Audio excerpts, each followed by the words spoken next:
All right, creatures of the night, welcome to episode 221 of Talking Taker, the encyclopedic exploration digging up the career of the greatest professional wrestling character of all time, The Undertaker. My name is Alex Dorio, and I want to thank all you out there in the Pod Street crew for joining us for yet another round of Dead Man Talking. And I am joined, as always, by my fellow creature of the night, my tag team partner, my wrestling buddy. He is a man who never, ever, not even once, returned his movies late to the video store. Mr. No Late Fees himself, Mr. Travis White. Travis. what I don't know if that's accurate. It's absolutely accurate for me. Okay.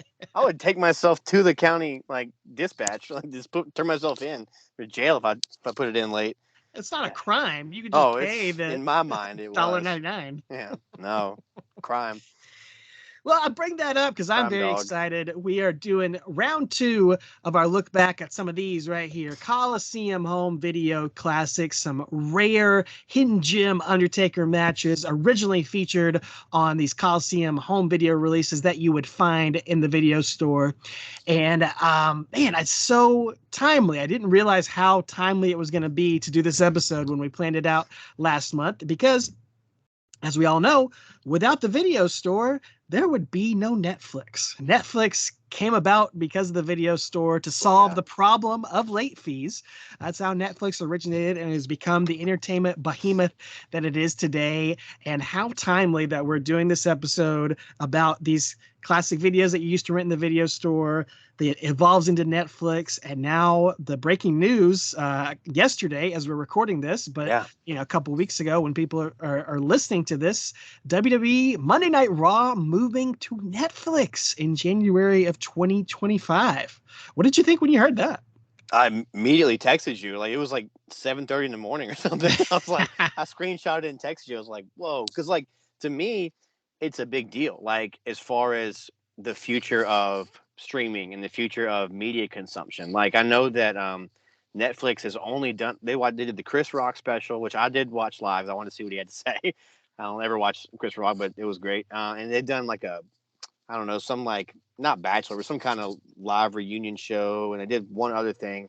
But they're mostly, it's canned material that's comes out and they drop seasons at a time or whatever, or weekly shows. But they're live. They're not really big into live, but which they're behind the times because Amazon's got live stuff, Peacock's got live stuff, Paramount does. Oh yeah, everybody's got live stuff, and they don't do much sports. They do Formula One, I think now, don't they? I don't know if they've aired any races. I mean, they got they have their reality shows. Yeah. But PGA show.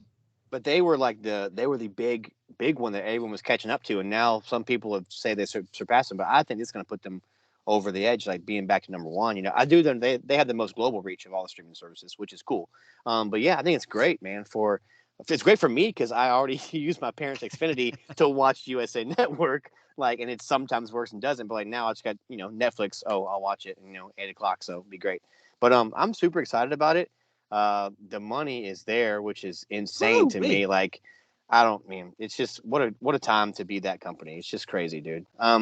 But yeah, I'm super stoked about it, and I just think it's going to be the way that a lot of live sports is going to be consumed in the future. And give Vince and TKO and Nick Khan credit for seeing the future. Vince has always been ahead when it comes to stuff like that, in my opinion. For all his flaws, he's always seen ahead. And the network, 10 years ago. It's crazy, 10 years ago. I know.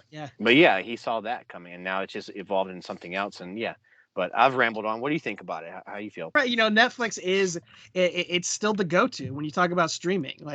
People, there's all these streaming services, but when a movie comes out, people just say, "Oh, I'll wait till it comes on Netflix." Even though don't mean that. It'll probably come on Max, or it'll come on Peacock, or it'll come on Paramount. It may not come on Netflix, but people still say that. It's still the phrase you use. And I don't watch a ton of Netflix. I was actually almost canceled it last month, but now I will probably keep it now at this point. But I really hardly ever watch anything on there now. And it got me, I guess, at first, it made me just a little bit, a little bit sad in Sure. a way that WWE was not going to be on linear television anymore, because that's how I fell in love with WWE. And it was just like, switching channels, changing channels, Hmm. coming across that. And it made me a little sad, like, oh, that's just not going to happen anymore. Right. And they'll still be on USA. They'll still got SmackDown on USA. Yeah. Things like that, but Monday Night Raw is not going to be on cable on Monday nights at 8 o'clock anymore. But then I Yeah. thought, I don't think that's how kids discover things My kids don't. anymore. Yeah. They don't. No, of course not. Most houses don't have that anymore, and kids are on their phones or on a tablet, and they're going through Netflix or they're going through YouTube. So Yep. and you discover stuff, just scrolling through Netflix or scrolling through YouTube. So that is how kids are going to discover it. So probably even more people are going to come across Raw than they would nowadays. So I think Yeah. it is absolutely a good thing. You talked about the global reach. It's going to be on Netflix, Oh yeah. all around the India, world, dude. which is massive. So it's the company's going to continue to grow. It's going to continue to become more of a global company. And once again, we have The Undertaker to thank for this, because he was the innovator Booyah. with Escape the Undertaker Yes, on sir. Netflix in 2021. He paved the way. None of this would be Yeah. happening without that, I think, obviously. Exactly. You're not wrong. It's a new day. Yes, it is. And WWE, all thanks Yep. to the new day Credit to and them as Undertaker. well, for But sure. on Busted Open yesterday, Billy Ray made a great point. He's like, even though like you just saying, like Netflix is the term we just use for streaming, like Netflix and chill. It means what it means, but like I mean watch Netflix and just chill. But like I know it's the younger generation means, but like you don't say let's Amazon and chill, let's Peacock and chill, let's Max and chill. Like you say, yeah, anyway, you say Netflix, right? So it's a term that's in the zeitgeist, it's in the vernacular. And also they were getting a little too excited about it yesterday on Busted Open, talking about, oh well, they could be TVMA if they want to and push the envelope. They don't have to answer to advertising. I'm like, no, they're not going to do that. Pump the brakes. But you're not wrong. If they wanted to, there won't be those constraints because of the linear television. So you're not wrong. But they're not going to have Raw be Attitude Era, Rated X, DX stuff, Stone Cold, and then SmackDown is PG. They're not going to do that. But they're not wrong. If they want, or another thing they brought up too is like, is it going to be 8 to 11, or could it be 8 to 10, 15? Like they just go off when they want to, like 11:48, like the PLEs now or pay per views, whatever. Like you don't Yeah. know when they're going to end on Yeah. Peacock. They just go. When it was standard pay per view, okay, it's blocked off from 8 to midnight or whatever it was, or 7 to 11 or whatever. So they had to fit that time constraint. Now on Peacock, they don't have to. And like that may be the case on Netflix. It might be because it's appointment. You're just watching it live still, but like it's not going to, interfere with what's coming up next on Netflix. So Yeah. that is something cool to think about. They could say, oh, Raw's going to be 2.5 hours or whatever. So whatever. It's a lot of cool Maybe stuff. it'll be 30 minutes. Maybe it'll be 38 minutes. Who knows? Yeah. So, but yeah, a lot of cool stuff. I'm very excited about it.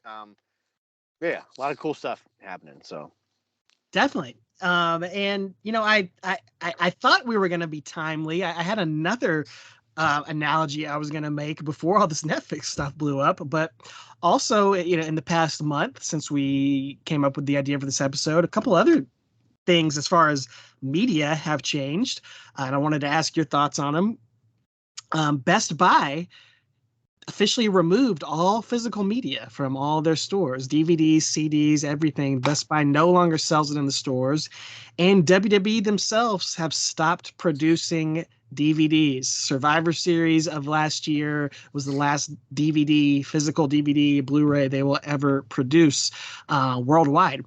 So, man, I know both of us have so many memories together, but also by ourselves, of doing both of those things, watching those WWE DVDs, going to Best Buy and buying DVDs and CDs. Just like, what are some memories that you have? We'll talk about just going to Best Buy and getting CDs or DVDs. Well, What dude, comes to high mind? school, we would get that thing in the paper and see, like, what CDs were coming out on Tuesday, because new music was always on Tuesday.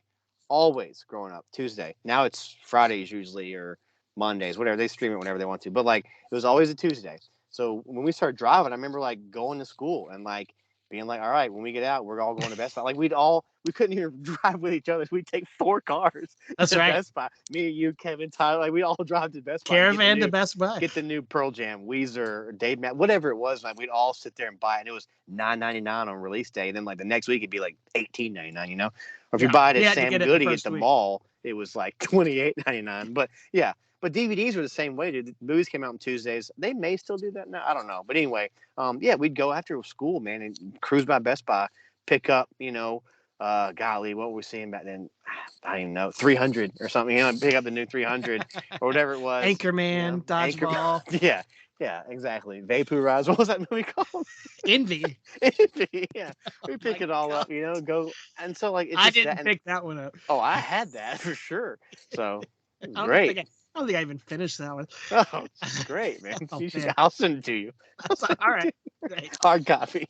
Bonus but episode. But we did that. And then, wrestling DVDs, man, I couldn't wait. Like I had to get the DVD the day it came out. I don't know why. I just had to. Like I wanted to be the first to watch it. I didn't want people to talk about it at school or at work or online once we got to the online game. I didn't want to get it spoiled. Like the documentaries were so good, and they still do those. You didn't want it to sell out because like sometimes, also, yeah, especially with wrestling DVDs, some of those stores might only get like 1 or 2 copies. Yeah. So yeah, you had to get there right when it happened.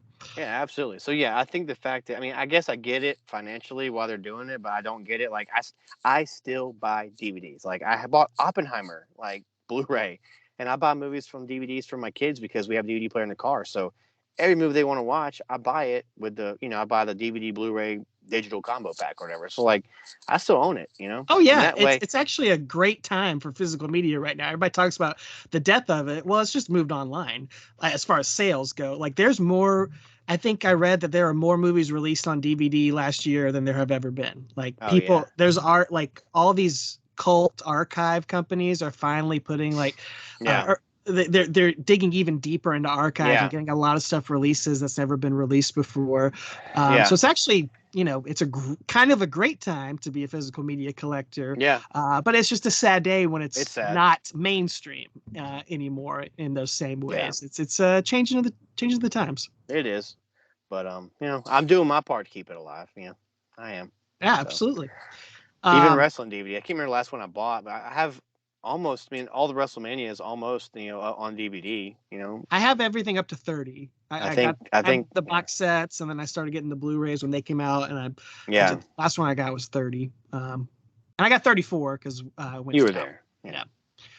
All right. What was your number one, or maybe your top 3 WWE DVDs ever? Oh my word, dude! Off the top of your head. I remember being real excited for the CM Punk one. Absolutely. Remember when that one came out, Best in the World, and like getting that. And that was 2013. So we were. It was only 11 years ago. Right. It wasn't that long ago, but like that one was. I was really ready because like he had deserved that, And he like worked. He was excited about it. He like curated it. Yeah. He was real involved in it. Yeah, it was very. It was like everything he was doing at that time. He had his hands in it. And they let him be him, which is really cool. They didn't do that a lot before that. I don't know, man. Like I remember, like, dude, I have the fondest memories of buying those ECW tapes, dude. Like, videotapes of the ECW stuff, and those. And then the ECW documentary. Basically restarted the company. Yeah, and then the Best of Nitros were fun because that was once they'd already bought it. Like those were just good, man. They just because that's my jam, dude. That's my wrestling baby, childhood, is Nitro and stuff. So. And it was before the network, so exactly. You couldn't watch that WCW stuff anywhere. I remember when you got the Raw, like, was it like the top 25 episode? Like you got that, before that was before network, so like it was really cool, like because back then, dude, we couldn't rewatch episodes of Raw unless we videotaped them, like that's how we watched them. That was the original WWE network. Yeah, you got that DVD set and brought it over to the apartment, I think it was, and we watched just popping in episodes. It's just that was really cool to have episodes of Raw on DVD you could watch on demand. Now it's just like, they're there. It's not special. Like I still think it is, but to kids nowadays, doesn't mean anything. No, it's not the same. To us, it still means something. But yeah, what about you?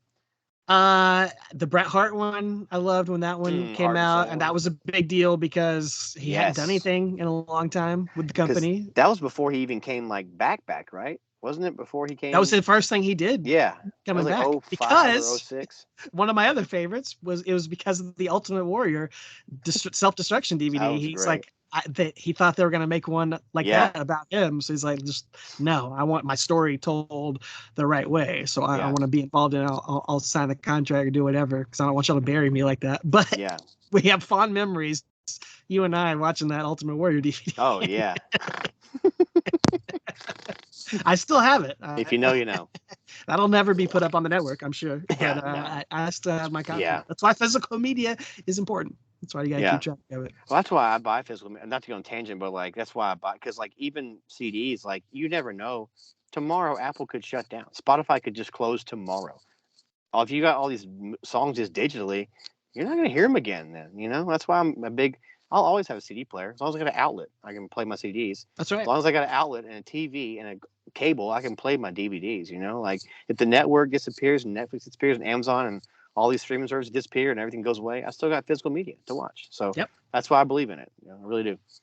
I got music on my hard drive that's never been on Spotify, never been on iTunes and stuff, and it never will be, I'm sure. Yeah. So you gotta keep track of that stuff. Well, I still got my tapes, and we're gonna talk about these. These are a couple of the ones that we're gonna talk about here. But they are, of course, the actual versions of them are available on Peacock as of now, as of this recording. Who knows where they'll be in the future?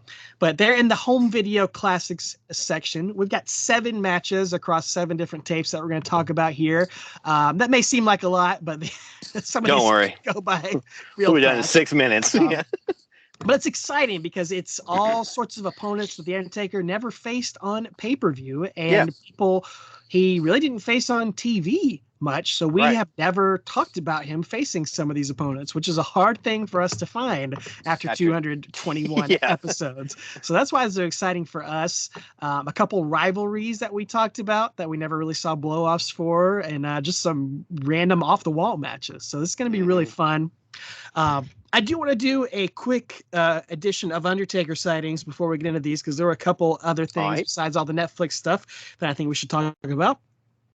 I want to follow up on our January episode because I just thought it was hilarious that we could not have been any more wrong predicting the college football playoff on that episode, because I believe we both predicted Texas and Alabama in the national championship. And of course, it was Michigan defeating Washington. So just a quick follow-up. Aim small, miss small. That's right. Did you watch any of the games? I watched all of the games. Yeah, I think so. Yeah, I did. I watched. National championship. I kind of started to give up on it. I didn't really care. Honestly, I'm an SEC biased guy, so have no SEC team in there. Just kind of sucked. But I did watch. I watched the first half for sure, and I think I watched the third quarter. And after that, I was like, they got it. They're done. Michigan's got it. So, and now their coach has fled to the NFL. So, as of today.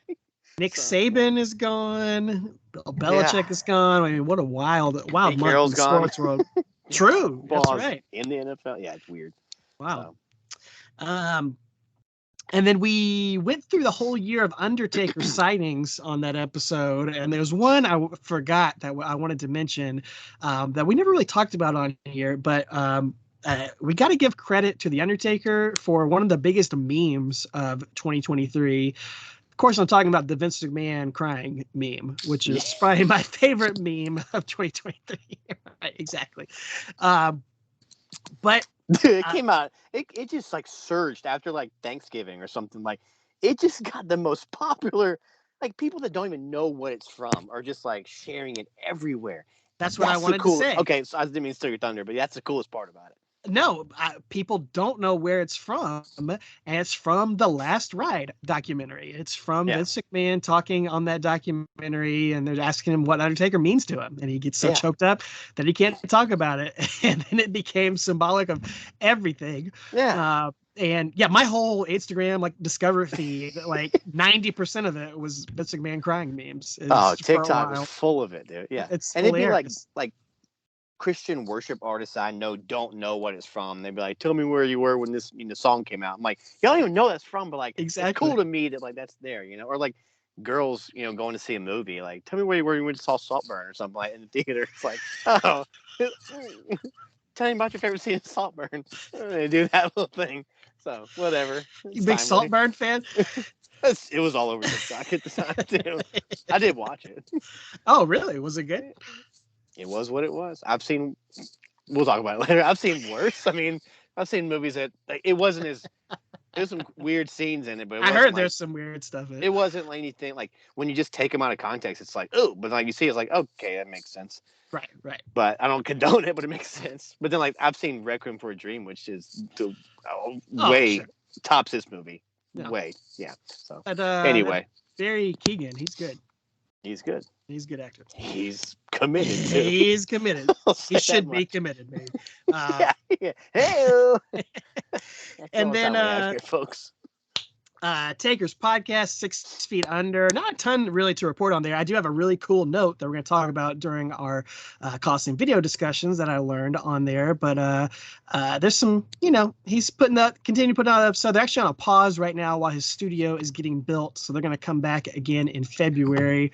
But great story. He's training for the Rumble, dude. That's what, just kidding. Ooh, you heard it here first.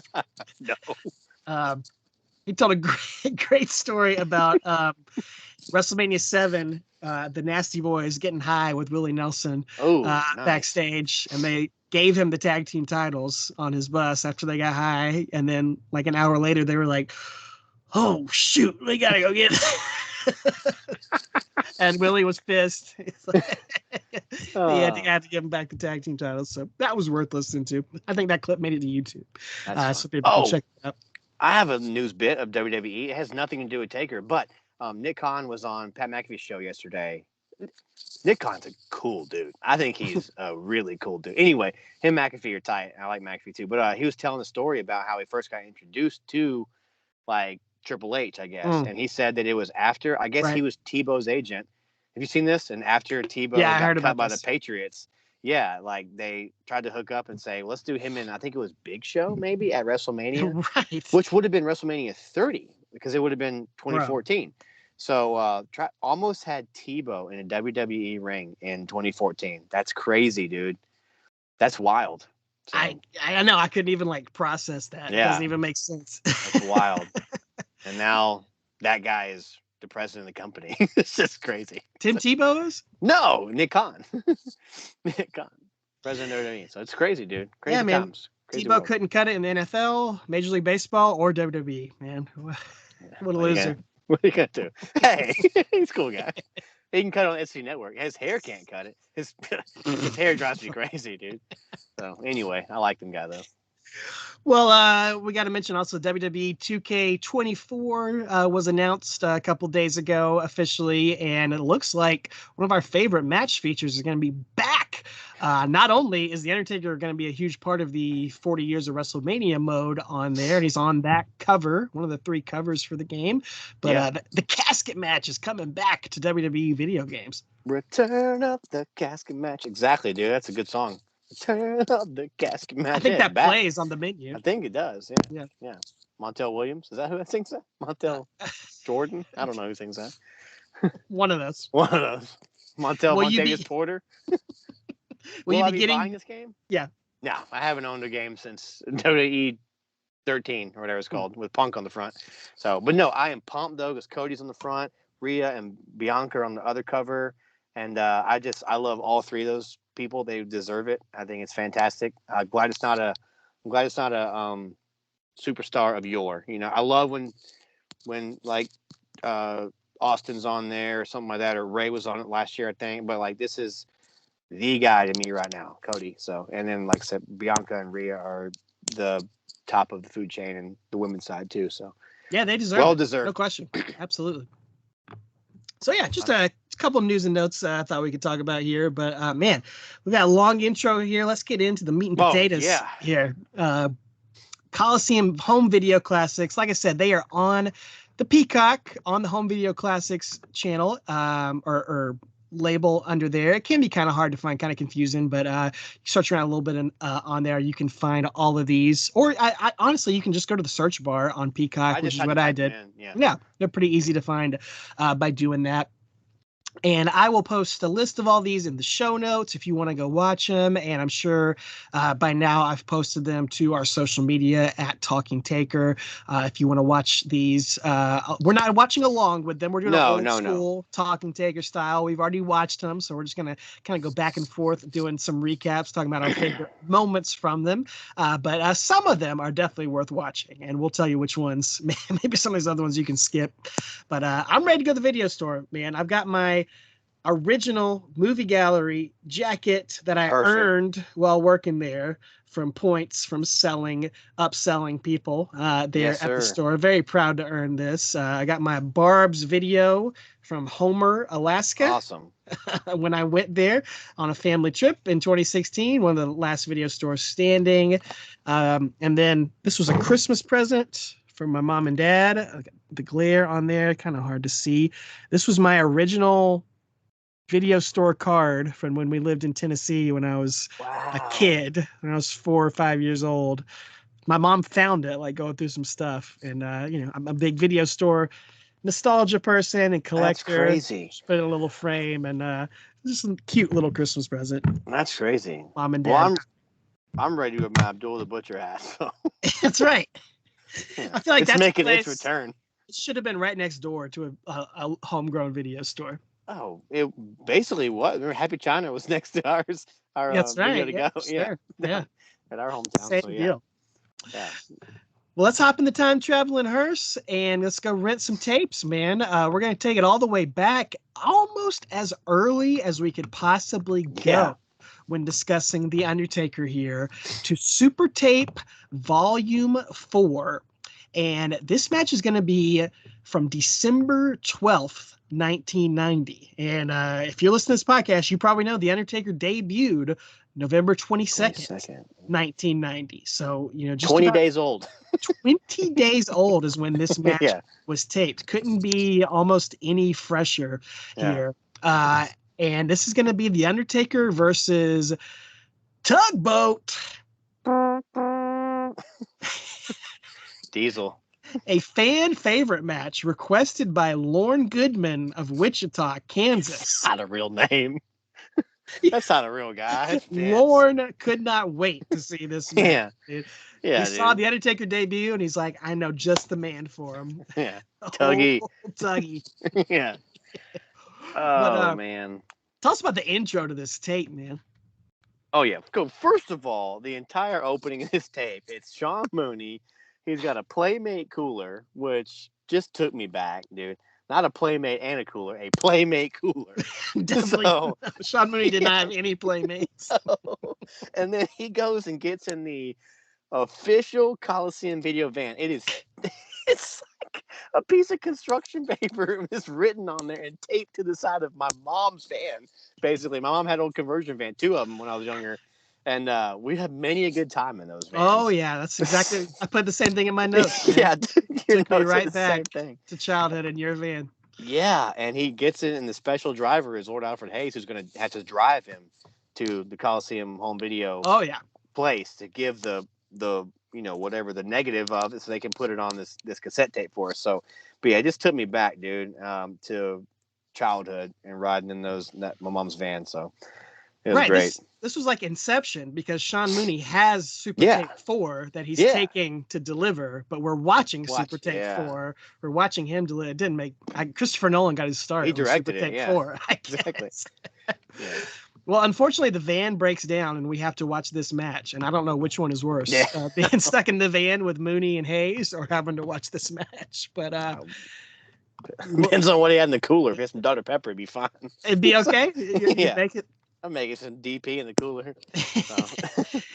Well, this is so early that actually we don't even have Paul Bearer here. We still got Brother Love with The Undertaker, another rare thing that there's not a ton of footage of here. So it's kind of cool to see. We've only covered, 3 matches? 4? This may be our third Maybe not even match. that. Because there was Royal Rumble, and then maybe we did another Coliseum video. His debut, So maybe 4 matches with Brother Love. It's just crazy, dude. Like, yeah, out of 221 episodes, we got Brother Love and maybe it didn't 4. last long. So yeah, and for better, for better. So no question. But it's interesting that his walk to the ring. It's just we talk so much about how he had to develop that presence and that character and how much it grew. This was one of his earliest matches ever, but he's that walk to the ring is so much faster paced than we've come to grow used to. Because again, he's still finding it's 20 days, dude. He hasn't got the character nailed yet. Like it's a work in progress, but it's still what he's got going is perfect. We don't know what it's going to become at this point in time. Like how much better it's going to be. But like it's just funny to see what we know now. But like, dude, he's like running to the ring basically compared to what he does. Yeah. In 2019 or something. So it's funny. But you're right. It does show how naturally this character came to him in a lot of ways. So it's definitely going to grow in a lot of ways, but we're still seeing a lot of the elements that we'd see for years are there right away, which is incredible. Yeah. And, man, I tell you what, we're going to give Tugboat some crap in this match, but he does get a reaction from this crowd, dude. Monster pop. Like guys on the current roster would be jealous of the pop that Tugboat gets in. Sure. It's crazy, dude. But yeah, Mooney and Hayes are on commentary. And dude, I just made a note that like even guys in this crowd are scared of Taker. Like they don't know what to do. Like they're kind of frightened. They don't know what to make him. And it's funny because when Taker comes out and he's announced from Death Valley, Sean Mooney says he should have more of a tan. He's from Death Valley, I guess. I'm like, Sean. Mooney's got the zingers. Yeah. Well, Lord Alfred wonders how they secured such a match because surely Undertaker would never want to face Tugboat. And I just wrote, I don't think anybody would want to face Tugboat because this guy's a goof. Yeah. Dude. But these guys, it's cool to see them face off because they are pretty huge. And Undertaker actually is a little bit taller than Tugboat, which you don't see very often. And man, they go eye to eye. Tugboat tries a couple shoulder blocks, and Taker does not budge. And pretty early on, they already start flubbing it up. Yeah, it doesn't take long. No, it doesn't. It takes about 48 seconds, and Taker does the drop down, and Tugboat goes over him, and then Taker tries to leapfrog him. But I don't know if Tugboat just didn't duck far enough, because Taker definitely jumped high enough. And so Taker kind of improvises and comes down with like an elbow on Tugboat. Instead, like it's a quick call in the air. He makes it work, for a young guy. He makes the best chicken soup he can or the chicken salad he can out of the chicken crap he was served. So the fact that he was even able to think of it that quickly I was impressed with. No, it looks like crap, but it's like the fact that he was able to move that quickly. But yeah, comes down, and then commentary try to cover them up for the mishap. Yeah. Lord Alfred's like, most innovative move there from the Undertaker. Yeah. They basically just collapsed on each other. Yeah. Dude, I was thinking, watch this. I don't know who is calling this match because they just do not seem on the same page for the entirety of it, man. And it's so weirdly nothing in the flow of the match is totally off besides them watching moves. But like Taker goes for an elbow, misses. Tugboat hits his ugly clothesline. He goes for an elbow and misses.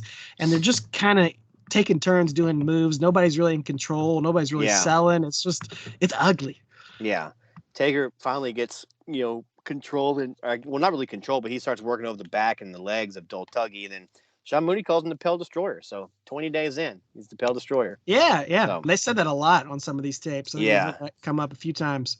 Yeah. Taker's gonna miss a corner splash, and then Tugboat tries to body slam him, but Taker kind of just, as he picks him up, he just kind of falls on him and kind of goes for the pin there. So I don't know if that was supposed to happen or not. I think it was, but that was so surprising to see. A super heavyweight like Tugboat do that spot. Yeah. Because Undertaker clearly doesn't weigh as much as Tugboat. Right. You would think that spot would be the other way around. Exactly. But Tugboat puts him over there. And it was at this point that I noticed just how disgusting Brother Love's little rat tail ponytail was. I could not stop looking at it on the outside. And the stuff on the inside was ugly too. They're just trading these awful punches with each other. Taker does go up for old school. He's already doing that this early on, and Tugboat pulls him down. And then big pop for that. Big pop. We do get a pop, and we're gonna get another big pop here in a second. But did you notice a little wardrobe malfunction Undertaker was having here? Yeah, his little stockings, silk stockings, were down. Yeah. They weren't quite held up. No, I don't know that I can remember ever seeing that. But yeah, those little Mm-mm. gray stockings that he wears over his boots, they had like a grandpa's socks, Yeah, like that yeah, have worn out around the top. Yeah, they're just all the way down to his ankles. So that looked bad, and good thing he fixed yeah. that in the future. Oh yeah. But yeah, then Tugboat's gonna hit a big old power slam, and yeah, the crowd popped when he hit that power slam on Undertaker. But then he doesn't cover him. He doesn't cover him. Like, where's the psychology here? So, and Apparently, then, he knocked himself out doing the oh power really? slam. I think that's what the announcers were trying to Oh say. yeah, they're Like trying to he cover hit for his that. head Yeah, somehow. It was very strange finish. yeah. So then Taker sits up, hits or Tugboat boots him in the face, hits his head at the turnbuckle. Tugboat misses a splash. Now his turn. Taker goes up top, and then so Tugboat's laying in the ring. Taker takes a couple steps across the top rope, dives off, hits an elbow to the chest, and covers him. Yeah, In 1, 2, 3. So it interesting, was interesting unique finisher. Yeah. finisher. Yeah, he couldn't do the tombstone on Tugboat, I guess. No. So this is what he went with, and we saw him some of those. We Japanese watched a couple of Japanese matches. Yeah, he does a little rope walk elbow. This was like a version of that, so that was neat to see. But my As a finisher, goodness, yeah. what a mess! Yeah, well, I was at this point. I was like, dude, what did Alex pick for this? I was like, are we gonna be doing this the whole night? Like this? Yeah, Oh man, but no, it gets better. So. I had some second thoughts after Yeah, watching that match. yeah. I was But like, oh boy. it is unique, certainly, to see such an early Undertaker match. So I think it's worthwhile for noting. And we talked about this way, way early on, but these guys fought on a lot of house shows back then on the road to WrestleMania 7. This was Undertaker's first real house show feud.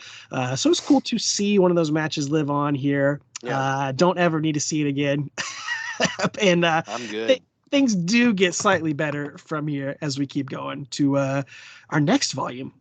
Yeah, this is it's called Super Tape 92, but it's actually Super Tape 5. This is the next one, so I don't know.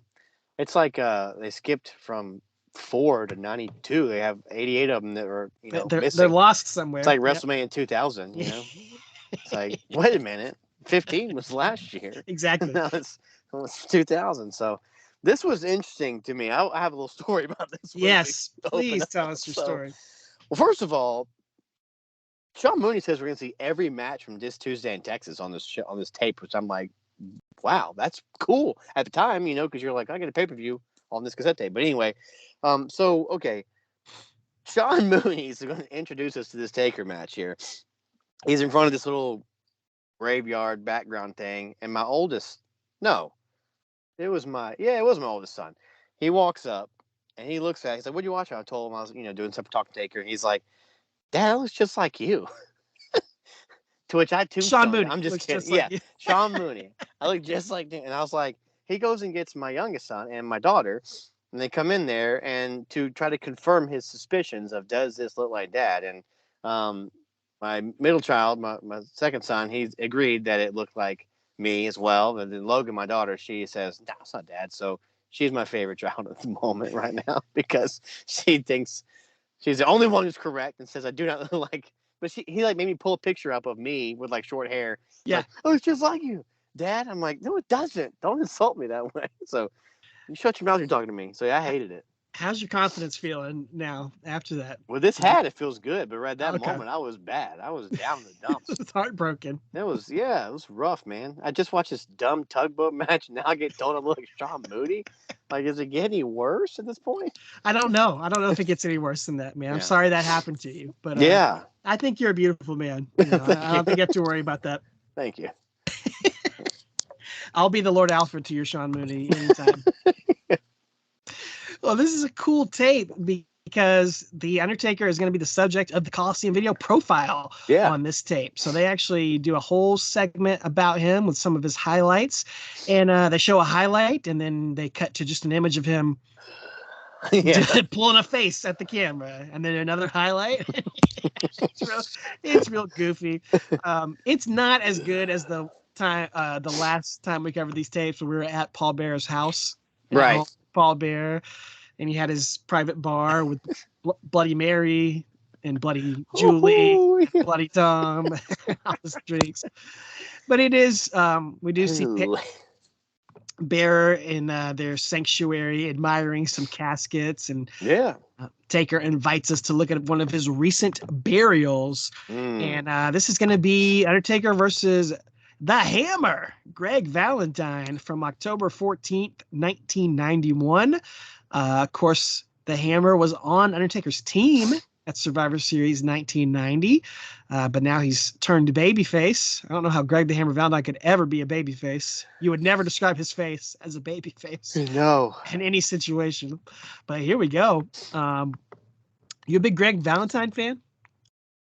I think in theory I am, but then like when I see him in his later years, I think I'm not. But like I don't know, man.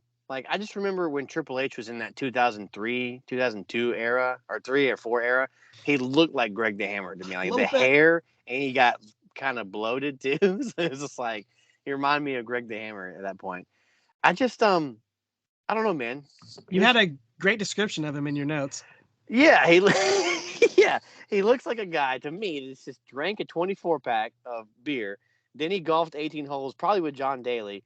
Did some other nefarious things like Wolf of Wall Street or something, and then just walks into the arena and is ready to go. Like he just doesn't look like he's there. Like I don't know, man. He's just there for a paycheck. Like he's doing all the other extracurricular things and then just showing up in the ring. But no, I don't mean to disparage him, but sounds like I do, but I don't. No. But that's my opinion.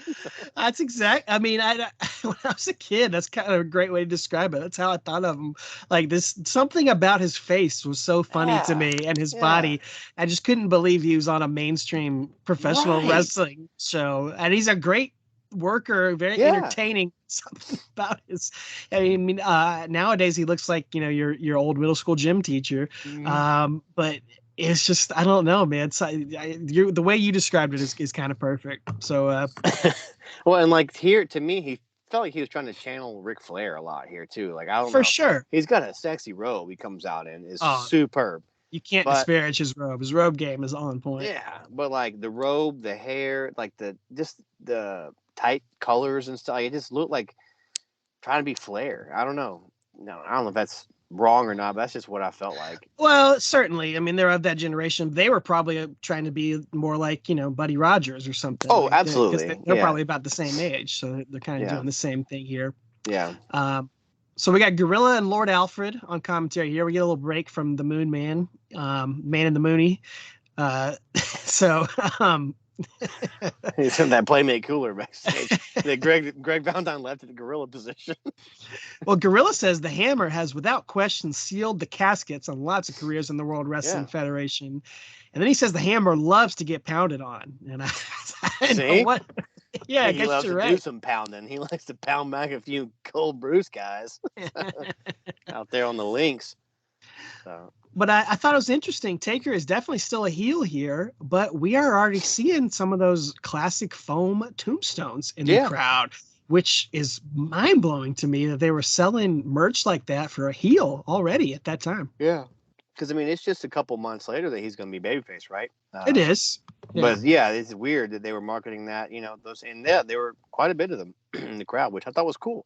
So, but match gets started here, and Taker does a little throat thrust and hits Valentine's head to the turnbuckle, and Hammer kind of boots him and chops him in the corner. Has some good chops, too. Very Flair-like. Oh, definitely. Yeah. And then Irish whips him, but Taker does a little drop-down throat thrust that kind of Goldust and Cody Rhodes would be famous for later on. He does the same kind of one and hits it again, and then he starts choking Valentine on the ropes, which is just a classic heel move, Classic heel move there. Exactly. And then we get to a historic moment in this match, which again, everything kind of working out fate-wise for this episode, but I did not realize this when I picked this match for us to discuss. But Undertaker recently talked about this exact match on the 6 Feet Under podcast, and it was a fan Q&A episode recently, and the fan asked, was the eyes rolling into the back of your head, that's one of your signature things, was that something you planned, or is that something that just kind of happened naturally? And Taker said, I actually remember the very first time I did it, and it was a match against Greg Valentine, and it was for TV. And as far as I know, this is the only one of those matches that exists. Awesome. So I'm pretty 99% confident that this is the match he's talking about. But he said, and this is the moment right here when he happens, he chokes him in the corner, which we've seen him do a million times, and just kind of didn't even realize he was doing it, but was just kind of trying to act like he was in a trance, and, you know, rolled his eyes in the back of his head. He didn't really think anything of it. But when he got to the back after the match, whoever was standing there, Gorilla, was like, "What was that? You got to do that again. That was awesome." And so it became a signature for him. Crazy. Yeah, and it just birthed right here in this match in this moment. So if you want to see history being made, you can watch this match. Yeah, absolutely. It's really cool. I'm glad he just shared it recently. So pretty neat. And then he does another classic thing, the ref intimidation after that. That's right. The ref always wants to break him up and break up the choke in the corner, but he does ref intimidation. Valentine then wakes up and hits some kicks, double axe handle, chops, punches, arm wrenches. It's this old school match, you know. Old school offense right there. Yeah, hits an Irish whip, and then Taker hits a big boot on him. And then Valentine, again, does a flare flop. Like, he's really channeling his flair here. So, and even on the finish, he's going to go for it in a second. He's just very flairous. But he does a big flare flop here. But I like it. Dude, I'm calling this a Valentine flop because what Valentine does different is he does the delay. Like, Taker hit him with the boot, and Valentine just stood there for like 3 seconds before he flopped. And I need a Twitter account where it's just gifs of Greg Valentine flopping. They are some solid flops. I love it. He's a good flopper. And I enjoyed commentary. I like some of the commentary on these Coliseum matches because you can tell they just don't care. They're just sitting in the studio getting drunk all day, probably watching a ton of these matches, maybe. Because Lord Alfred and Gorilla, they just start dogging on Valentine, asking, why is he not doing more to take her off his feet? And Lord Alfred's like, well, that's why he's not a champion. Just ripping on the baby. I was like, goo. He must have not shared his gold ones with him or something. I don't know. Guess he's just ripping on him, dude. Left him with the bar tab or something. Yeah. So that's fun though. Taker hits a diving clothesline, but then he misses an elbow drop, which he does in a ton of these matches. And I didn't write who it was on commentary, but one of them says, hoisted on his own petard. It must have been Lord Alfred. Yeah, absolutely. Absolutely. Oh, well, Valentine's going to get up and capitalize and hit a figure four. So then Paul Bearer is going to get up on the apron, distract Valentine. Taker sits up and hits him from behind because Valentine, of course, the babyface breaks the hold when the heel manager gets up on their apron. That's just classic, what you got to do. And then Valentine turns around and gets Tombstone, and that's it, folks. That is it. We go back to the funeral home, and Undertaker says it's time for the pain and suffering to continue. And then we're not going to cover it here, but they do on the tape show his big win over Jimmy Snuka, the beginning of the streak at WrestleMania 7.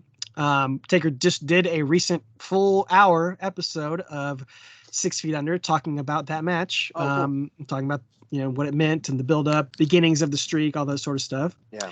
And then, like you said, this tape includes the Tuesday in Texas pay-per-view, which has Undertaker dropping the championship to Hulk Hogan. So there's 3 Taker matches on this tape, and just early on putting him over as just kind of a massive star. We're seeing that star power here as he continues to become a pivotal part of the World Wrestling Federation. Yeah. And, it's just going to continue to grow here as we go to Invasion, not Invasion 2001, Invasion 92 right here. 9 years before that. Pretty awesome looking match on paper here. 4 Hall of Famers. The Undertaker is going to tag team with Jake the Snake Roberts against Hacksaw Jim Duggan and the Macho Man Randy Savage from December 4th, 1991. Yeah. So big names right there. Just really cool. And this is why you got Coliseum videos, because to watch matches like this, like with these big names on it, because not to watch the intros for this tape. Like the Star Trek spoof? Yeah. So because it's Invasion, it's how much money do you think they spent on these sets and stuff? I mean, $11. Not a lot. $11 maximum. Like, is so bad. Like the outfits are bad, the makeup is bad. Like there's an actual alien sitting there with them. Like it's so bad, but I love it. Was that an alien? I wasn't sure what you should call that guy. I mean, it was like one of those It was the disturbing. Rolf guys from Next Generation. Yeah. But even Alfred Hayes is doing a Scottish accent like Scotty. You know, he's already English, but he's doing a it's just a Scottish accent. You know, it's great. And Sean Mooney is Captain Kirk, and shoo-wee. I was just like, what is that? Again, It's at worth this the point, price I of was like, admission. Yeah. are we really doing this? Oh, it's so good. But the It's tag so match. good. No, I loved it. I love it. I'm kidding. Well, I definitely, I think we did an episode on dream matches for Undertaker, fantasy warfare matches we wish we would have seen. I think both of us said we would have loved to see a Macho Man Undertaker singles. Oh, we covered Undertaker and Hacksaw last time we did this. Oh, yeah. But Undertaker Macho. So it's cool to actually see them get some in-ring interaction. It's not going to be much here, but it's cool to finally see it here on this tape. Jake and Undertaker are going to be out first, and they don't come out together. So commentary, which is Mooney and Hayes, are like, maybe some dissension in the ranks between these two guys. Makes sense. Then the baby faces don't come out together either. they just ignore that. Yeah. Yeah, Bear comes out with the urn first, and Taker's behind him, which, again, that's what we're going to grow accustomed to. Again, not as methodical of a walk, but still put those pieces together for the entrance, but still an intimidating and quite a presence, no matter what. So, and then as Hacksaw comes out, Jake's like in the ring whispering something to Paul Bear. I don't know. But he like says something in his ear, and Bear's gonna like gives him this big eyes. I don't know if it's supposed to be in character or if it's like he just told him a dirty joke. I don't know. Because it could have been like telling him who he was with last night, which they call them ring rats back then. It's not PC, but I'm just saying for the time. You got the snakes and the rats, That's what you had. Snakes got it. Never mind. You can take it from here. I don't know what's going on. Jake and Savage are gonna fight, right off the bat. They're in the middle of their little blood feud here. Yeah. It ends up being Taker and Duggan starting the match, and Paul Bear has the urn on the outside. I don't know if you noticed this, but he's like rattling it, and it sounds like there's like rocks inside of the urn. Yeah. I don't know what he put had on in there. Necklace of pearls in there and just like shaking it around. I don't know what it is. You pop rocks. That's right. I don't know, but yeah, like you said, the Jake and Macho. That's kind of the story of this match: is who's in the ring, who's not. Did they have the actual feud? Taker and Duggan are just there, basically, and so Macho's kind of acting like a heel sometimes too, just the way he's just ignoring the ref and kind of going after Jake. But it's because it's a personal feud. I'm fine with that. It's a blood feud, because he interrupted the. What was it? How did their whole thing start? Was it at the wedding or after the wedding? Yeah. They had Jake put the snake in the wedding box gift, and then the snake bites Macho's arm. Classic, one of the greatest rivalries ever there. Yeah, this is a cool, just classic tag team formula match as Taker is going to work over Duggan. Randy argues with the ref, so the ref gets distracted. Taker and Snaker double teaming Duggan. Taker and Snaker. Duggan gets over to get the hot tag on Savage, and then Randy's, all over Jake. It's a double axe handle from the top. It's good stuff from four absolute professionals here. Just know how to work this formula. Yeah, I think we're about here. Yeah, Jake tags in. Hacksaw's reverses, tags in Macho Man, big pop. Like I said, Macho's taking it to. I think you might have already mentioned this part, but anyway, ref's distracted. Hacksaw, ref's distracted by Hacksaw, and he backs up into Taker, and the ref just freaks out. So it's a little bit more than ref intimidation. He's like, he's frightened. It's kind of like in a cheesy horror movie when you back into the the villain right there. But it's fun though. Jake tags in. I think I'm sorry. Taker's muzzling a Macho on the top on the rope there. He's kind of got the. It's not a choke. It's a hand over the mouth. Which I don't know what you call that. I call it the muzzle. So anyway, but Well, the crowd's chanting for Macho Man. I mean, they're into it as Undertaker's working him over. Taker chokes him down, body slams him. And then his signature at this time, he goes for an elbow drop and misses the elbow drop. And the other guy gets up. Savage is going to tag in Duggan. Duggan's going crazy, but Taker cuts him off here. Jake gets back in, trades some punches on Duggan, hits that classic, love the short arm clothesline. Oh, check the one of my favorites. Absolutely. He's going to go for the DDT, but Macho's going to come in and cut that off. Clotheslines Jake. Then Macho just dips out, grabs a chair, and comes in and hits the Undertaker in the gut with it. then he hits Jake with a chair, and the ref finally DQs him. Doesn't DQ him when he hits Taker. No, but he DQs him when he hits whoever, Jake with it, yeah. And then then Hacksaw grabs his 2x4 and hits Taker with it, and the baby faces are standing tall with the weapons in their hands. Yeah, and they lose by a DQ. So strange. But Undertaker, he holds a win over the Macho Man. He won that match by disqualification, so he's got a win in the record books over the Macho Man there. So that was neat, and certainly just a cool match to see historically, to see all these guys against each other here. My only complaint was at the end, the comment or throughout the match that they're talking about, we've never seen the Undertaker down like this, blah blah. I'm like, didn't he just lose a title like a week ago? Technically, yeah. I mean, so I don't know. I was just like, well, okay. Well, the tape ends after that with Shawn and Alfred getting left behind on a dark planet, never to be heard from again. So stay there. I wish they would have. Great Scott. We're going to leave that planet. We're going to go to the UK. Another planet. UK Rampage 92, a tape I had never seen before. I believe it was UK exclusive. So it's cool that it's uploaded here on Peacock. And this was similar to a show we covered. I think it was Rampage 91. I think it might have been on the last tape, or Battle Royal at the Albert Hall. Maybe it was called that. But this is a live show that was broadcast exclusively on Sky Sports in the UK that they released as a tape here. And on that tape, we're going to get the third match on the card is a future WrestleMania main event, The Undertaker and Sid Justice from April 19th, 1992. And this is right after Undertaker has turned babyface and Sid has turned heel. So they've sort of switched the dynamics here. And I mean, we've seen these guys in Memphis together. We covered a lot of their rivalry with each other. Monsters. Different aspect of it here. It is, man. And one cool thing before we get into that is just like this tape feels bigger. It feels more, because it is a show that was on Sky Sports or whatever. Like, it just feels like a pay-per-view almost, like, or a bigger deal than just random matches. So it kind of gave it a different feel. Kind of changed it up a bit as we were going through these. But I agree. Yeah, Sid gives this. Sean Mooney's going to interview Harvey Whippleman and Sid Justice, and I'm going to try to do this part of this promo from Justice here, because he's talking about. Okay, well, you have to do it Sid style, which is trying to not move your teeth as much as possible when you talk. That's what I noticed about him. Just to talk like this. You know, when you think of the Undertaker, I have to ask you a question.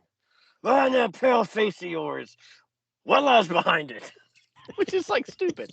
Anyway, it's simple. I know what's behind that pale face. It's fear. And he tells us about the book he read, which I don't believe that he's ever read a book. No, we have the Sid Justice Book Club right here.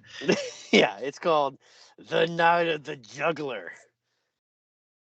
All right. Have you read that book before? Nah, I've never. I'd like to read, but I've never read The Night of the Juggler. We did not get assigned that in school. Tell us what it's about here. Well, I looked it up. It's a real book. It was made into a movie in 1980 starring James Brolin. He probably watched that then. Well, when I Googled it, the only thing that came up was the movie. I had to really dig deep to find the book. But it was a book. And apparently it's about a serial killer who rips his victims' throats out. And Sid says that's what he's going to do to The Undertaker tonight. And he's the superior being, and he rules the world. Yeah. So, it's a great promo. It is. It is. He's like he's trying to be a ventriloquist, but he's intense. That's it. That's like an SNL skit, the most intense ventriloquist, and he'd just be Sid talking. It's just Sid. This guy's like, this ventriloquist sucks. That'd be a great SNL skit. I can't see your face. My mouth's not moving. Yeah, it is. Anyway. Just sweating, face is red. Blood. Like veins are popping out of his neck. Oh my goodness. Anyway, that's... Well, then we go to the other locker room. Lord Alfred's with Taker and Paul Bearer, and Lord Alfred says Sid has positively stated that he rules the world and has made a mockery of them. And Paul Bearer says there's no justice in death, and Sid must answer the call of death coming knocking at his door. And Taker says he followed Sid across the great sea to present him with a gift that must be hand-delivered, the gift of a tombstone. And then tells Sid hand-delivered rest in peace. Can you imagine the price on that? DoorDash tombstone. Good Ship Lord, it across man. the sea. Oh, my international which is shipping. actually an ocean, not a sea. But anyway, I digress. Yeah, rest in peace, Sid Justice, he says. So we got Gorilla and Heenan on commentary, which I was just like, thank you, baby Jesus. We got Bobby Heenan here. So, but Gorilla, he's worked up, man. He says this match is the maniacal one versus the man who never sleeps. It's like he couldn't think of anything on the spot. He like hesitated. Because he goes, he's like, the man who never sleeps. Death takes a holiday. He just like keeps trying to come up in the sentence with something that makes he's sense. doing an improv skit with himself. He can't quite land on something good. But that's a new nickname. Yeah. I don't think we've heard that one before. The man who never sleeps. The man who never sleeps. So anyway. Dr. Harvey Whippleman threatens to slap the ring announcer, Mike McGurk, before he takes the mic away from her and gives us Sid's intro. And he says Taker's going to get the beating of his stinking life and tells everyone to stand up on their feet. And this is where Gorilla redeemed himself because he goes, where else would you stand? Hey, I'm with him, dude. So annoyed with Harvey Whippleman. That's like when people say I fell down. I'm like, you can just say I fell. I know you fell down. You don't have to say that. You can say I fell. But, yeah, that's great, dude. Where else would you stand up on? So, yeah, Brain, Bobby says that Sigmund Freud would have a field day with Sid as he makes his entrance. But he's not wrong. Yeah, he's not. Taker gets a great pop when he comes out. There's some great Taker signs in the crowd. There's a ton of Bart Simpson t-shirts in the crowd, which just screams 1992 to me. Yeah. I loved it. Bobby Heenan for president sign over in the UK. Sign me up. Yeah, absolutely. So. Prime Minister Heenan. Yeah. PM Heenan. Yeah, that sounds like a wrestling name. PM Heenan? Yeah. I don't know if that could be an NXT name, probably. CM Punk, PM Heenan. I mean, why not? So, anyway, we got puns coming, dude. They are coming Heenan hot and heavy. Yeah. I couldn't he got that earned monsoon? He earned it. He's on fire. Yeah. I'd like to owe these two money. It's so good to have him back. It's so refreshing. Yeah. Well, Sid shows no fear right off the bat. He attacks Undertaker before the bell, chokes him with the top rope, and then Undertaker's just gonna no-sell it, uppercut Sid, and then Taker just scoops Sid up like a cruiserweight for a body slam, dude. It was nuts. And when he hits that, I wrote too, like, you think he's winning the WWF title there, the way they popped. Dude. That crowd popped huge, as if he just won the title. It was great, dude. I didn't watch this whole tape, but yeah, I watched a lot of it, and the crowd is on fire for it. They're here for the WWE on this night. UK fans are always good, man. They are. I hope they get a WrestleMania one day. Me too. I hope they actually go through with that. Taker, of course, misses the elbow for the fourth time, I think, so far in this episode. And Sid's going to send him to the outside. And the Brain, for all his comedy, he makes a great point. And that's what was so good. He balanced the humor with really good analysis because he says, you never can tell if Undertaker is hurt because he just puts on... He's the zombie. He never sells anything. Yeah. So that gives him a psychological advantage on his opponents. Not wrong. Good commentary there from Heenan. Yeah. Taker's going to hit an apron stunner with another huge pop. Then boot to the gut. Hits an old school running diving clothesline. Tries for a tombstone, but Harvey Whippleman gets on the apron, which distracts him, so he doesn't get to go for it. So, yeah.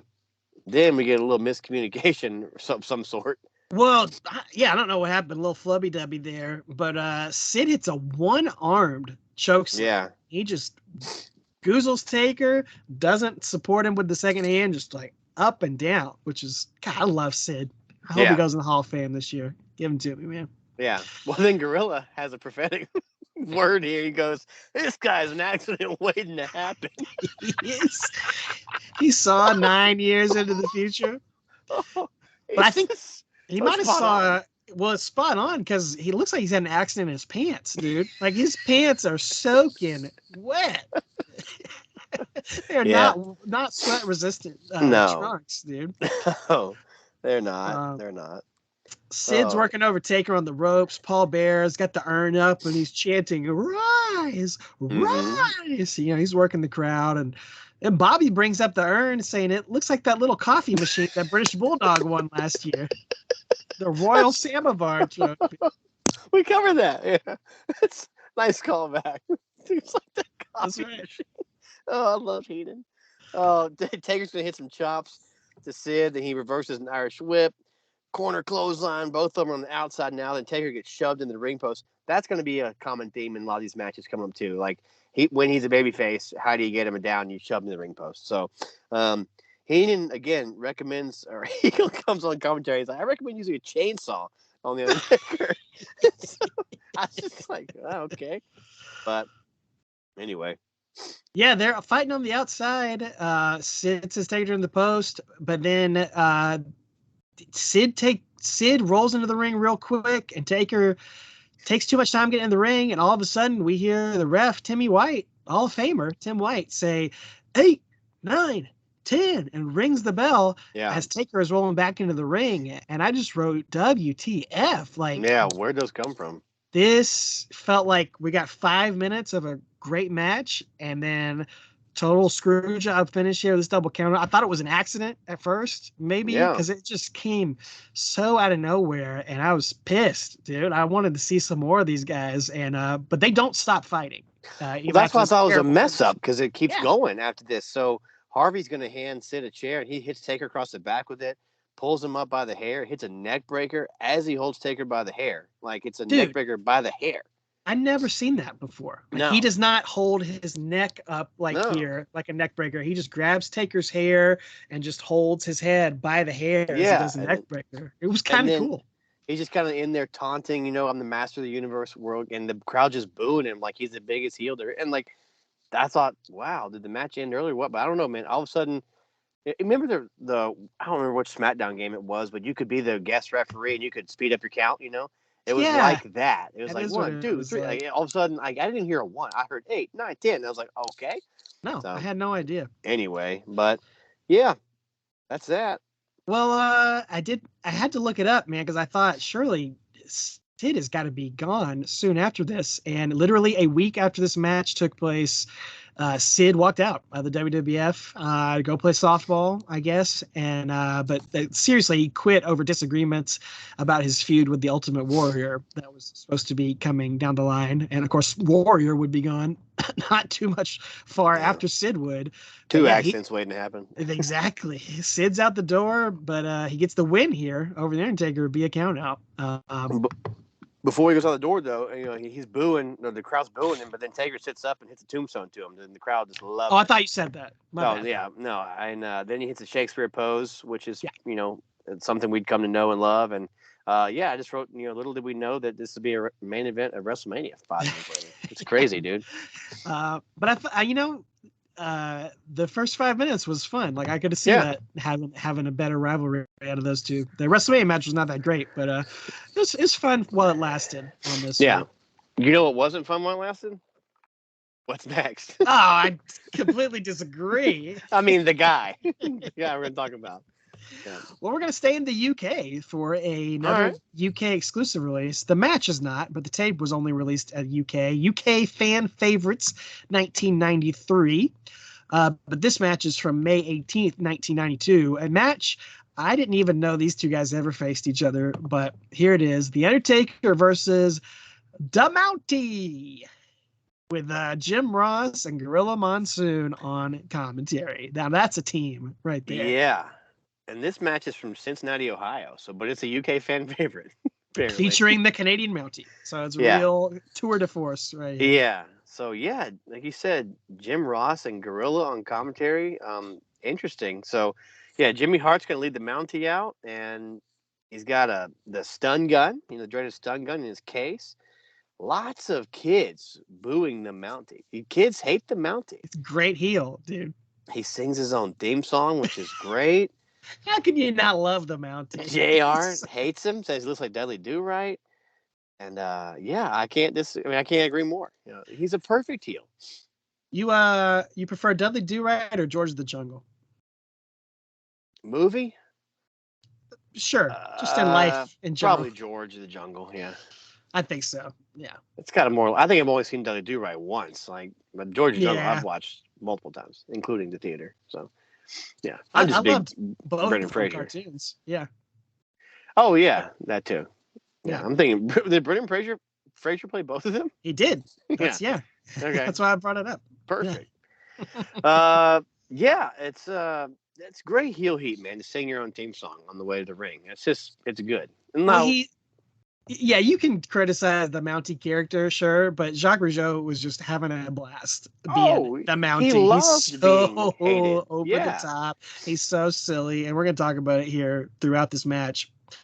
But thankfully, Undertaker and Paul Bearer are here to save the day. Yeah. But Mountie is just in the ring. He's pulling a Scott Hall, dude. He's doing the little finger wiggle there, just mock trembling at Undertaker, biting his nails, like shaking his knees together like a cartoon. He looks like a cartoon. Yeah.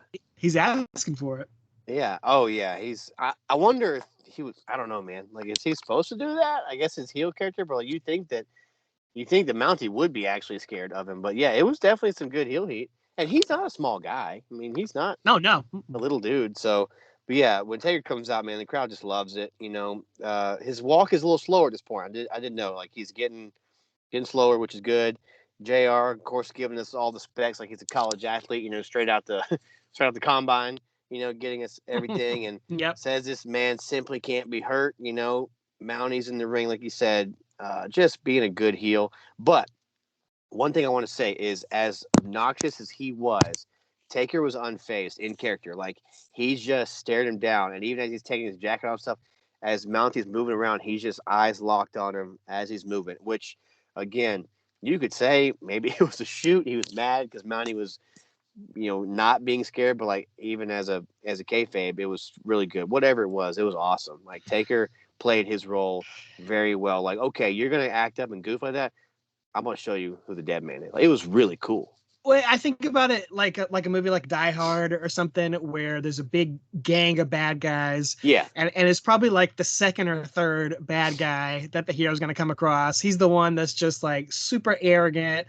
Yeah. He's like, okay, big tough guy. Yeah. You're the dead man. Okay, whatever. I don't buy into any of this stuff. And he's just mocking him. And of course he's going to get his comeuppance. It's one of those guys. It's that type of villain. It's not the top guy. No. It's the one that thinks he's the top guy. It's just the totally guy from confident. Ninja Turtles. That's the mini head of the Foot Clan. This guy. Yeah. Sure. That guy, Yeah, that type of guy. Under Shredder, but not Shredder. So yeah. It's always those type of guys. Yeah, the little henchman. Yeah, the little guy. LeFou from with Gaston from Beauty and the Beast. Exactly. Mountie's got big LeFou energy for sure. BLFP. I can't. Mountie's gonna. I'm done. He's gonna run off some of that energy. He's gonna run circles around Taker. Try some right hands on him and some kicks. And Taker actually hits him into the ropes, and then I don't know if I remember seeing him do this. He hits a gorilla press slam on the Mountie. That was new. Yeah. I think Bear was even surprised because he's like, "Whoa!" Yeah, I just wrote he's acting some way, and within commentaries ragging on Paul Bear's skin. How pale he is and stuff. But you see the Mountie rolls out, and him and Hart are strategizing. And he's like, okay, I got it. I'm gonna go for the urn, Well, first Mountie is crying, and Jimmy Hart hugs him. Jimmy Hart gives him a back rub and a pep talk. That's true. It's so good. Yeah, and then he's gonna go over to get Jimmy holds Mountie's hand and walks him over to Paul Bear. Like he's a child. Yeah. That is good stuff, man. That's good stuff. They're just goofing, dude. I love Oh it. yeah. So, but he's going for the urn. Taker's going to slide out and step in front of Bear, and then the Mountie scurries back in the ring. So he's getting a little bit nervous at this point. Back in the ring, Mountie's going to duck Taker, slide out to get the urn again. Yep. And then that's his mo at this point. Yep. Going to get the urn. Rinse and repeat. Yep. Yeah. Taker flips Mountie. They get back in the ring. Taker flips Mountie over the top to the outside, and Mountie's just cowering, begging off. Taker misses the diving clothesline now, not off the top, but just that running one off the ropes. And he's going to go to the outside, and Mountie's going to chase him with a chair to the back as Jimmy Hart distracts the ref. And then Mountie slams him into the stairs, but Taker no-sells it. As we got three, this is one of the last three matches that we cover. This is all Undertaker as a babyface, and we're going to start to see a formula start to happen that we're going to see in all three of these matches that I didn't realize, but we'll talk about it here. Yeah, so like you said, Mountie's going to hit a pile driver, and then Taker immediately sits up, which is going to get a huge pop. I mean, it does when Sting and Taker do that. That's really cool. But then he hits another pile driver, and Taker's going to sit up with a slight delay. Then Mountie is going to take it up a notch and do a package pile driver where he holds the back thighs. Yeah. But Taker goes to sit up again, and he's like struggling a little bit, and he collapses. And but the Mountie doesn't cover him for some reason, which I'm like, psychology wise, what are you doing? But yeah, so the triple big move finisher thing is going to be what we're going to see going forward here. It's a formula for these matches. Hit the first one, sits up immediately. Second one, struggles but gets up. Third one, kind of winces and then falls back down. So we'll see that. And it's a good formula. It works. Yeah. The crowd loves it. It's just when we watch three of these matches in a row, you start to roll your eyes a little bit at it. Yeah. But originally, as they happen, it's a good formula. Yeah. There was no other match on the night ending that way, so it sets it apart. So that's cool. Yeah. Mountie actually is so cocky, he grabs the mic to remind us that, yes, he is the Mountie. And unfortunately, his loudness on the mic wakes the Undertaker up, who chokes him out. He hits the diving clothesline, and this time Mountie rolls out of the ring, and Jimmy Hart grabs him by the hand to walk him by the back. But wait a second. We got a little run-in here from another Hall of Famer into this match. Yeah, Sergeant Slaughter's come down the aisleway, and he's going to force Mountie back into the ring. So not so fast, my friend. Walks right into a tombstone. Right into it. And that's it. And Taker is going to win the match there and get a salute from Sergeant Slaughter. It's a salute from Sarge, who Gorilla calls the long jaw of the law. That's right. Jimmy Hart peels the Mountie off the mat. Dude, this was my favorite match of the whole endeavor that we did here. I loved seeing Mountie do his heel work. Yeah, he's a great heel. You may disagree. But oh, no, he's a great heel. He's a great heel. He's fantastic. He makes you hate him. He did. He did his job well. Let's cruise over to WrestleFest 93. And absolutely. This is fun because we covered... It sounds like something at the Nashville Fairgrounds or something. WrestleFest 93. Yeah. Over at the high school. High school. PYU, I was there. Freezer Thompson. Ken Raper. PYU. Come see Ken Raper at the high school. Yeah. Oh, hold up. What's the show has been canceled. I'm sorry. The county prison. This is cool. This is June 1st, 92. Undertaker versus the Berserker. And we did an episode covering some superstars moments with an iconic face-off between these two where Berserker tried to murder the Undertaker with his sword, stuck the sword right there in the ring. And now we're actually going to see them face-to-face in a match. Yeah, man. This is got Mooney and Hayes on commentary again. Berserker versus Taylor said Berserker, to me, I thought he got no reaction when he came out. I didn't hear anything. No, he didn't. He was trying, though, because he was like stealing signs out of the crowd, ripping them up. But yeah, not a ton of reaction as he comes out with Mr. Fuji. Yeah, and this is the follow-up to the stabbing, attempted murder, right? Yeah, this is that. Okay. Already, yeah. Sorry, happened. But when Taker comes out, he gets a great pop, and it's funny to watch little kids reach over and try to get a high five from him. You're not going to get one from. That would be crazy. But Lord Alfred Hayes tells us that In Europe they regard Taker as a sex symbol over there. It's like, what? Why is that something you said? Well, apparently, he talks about on the 6 Feet Under podcast, talking about the eyes roll on the back of his head. He said he got a lot of requests from that back in the day when he was out on the road with some women. Oh boy, that was a sex symbol move from him back then. For whom the bell tolls. Exactly. We do see a ton of Taker signs in the crowd, so he is definitely getting over as a baby face. There's a cool "For Whom the Bell Tolls" sign.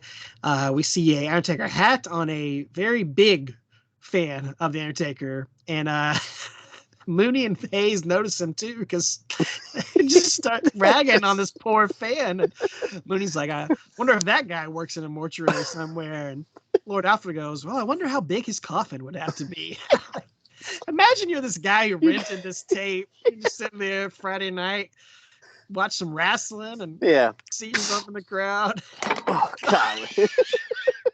That's what happens. Perfect timing. That's exactly what would happen. For the collapse of the iPad. Life would be ruined. Oh, boy. That was fun. I think we're back in business now. Hold on. Oh, blew out my flip-flop. All right. Here we go. This guy's just written this. Honey, I'm going to rent that wrestling. That's like, me. Look, honey, it's me. And they're just like, look how fat he is. Well, he could get a custom made one from Taker. He likes to make the double deep, double wide. That's it, man. So, well, to get to the match, Berserker is outside with Fuji. He's stalling, and he's going to run around behind Taker's back. And then him and Taker are going to trade blows until Taker gets him to a choke in the corner, and then another one. And then Berserker's going to boot him to the chin, hit some punches, and actually hit a drop kick. I thought was pretty cool for Berserker. Yeah. He's a big dude, hit a drop kick. Pretty cool. Sends Taker to the outside, and of course, we get a standard perfect 10 landing from the Undertaker. Taker's going to slam Berserker into the stairs before sending him back into the ring. Berserker's going to duck that flying clothesline, and they go back to the outside again, and Berserker's going to send Undertaker into the stairs a few times, which is definitely a signature for some of these matches. Yeah, and then Berserker's going to hit Taker with a chair in the stomach and across the back. But the refs is distracted by Paul Bear. That's right. Like Bear didn't mean to, but so again, this is the third match we had chair interference in. A lot of that. Yeah, but so back in the ring, Berserker misses a boot, and Taker hits a ugly choke slam. I said it was a solid choke slam. Maybe I missed. No, I thought it was ugly, man. I don't know. I thought it was ugly. But then hits the choke, holds the choke on him. I mean, after he hits it, and he holds the choke down on him, which that was a cool little addition. So, well, of course, he's going to miss the elbow drop. That's going to allow Berserker to take over. They go to the outside, and Berserker's back to the outside. Berserker's choking Taker with the camera cords as Undertaker's eyes are rolling back, but Taker doesn't go down to the ground. He stays standing. And then Berserker's going to body slam Taker to the outside of the ring. He was a wild man, dude. But Taker stands right back up. Doesn't faze him. Is anybody more Berserk? If you're Berserk, he's Berserker than you, I guess. Exactly. Is that a noun and an adjective? You can't be more Berserk. Adverb or whatever that is. Yeah. This guy's Berserk, but he's Berserker. Look at the adjective. Yeah. Okay.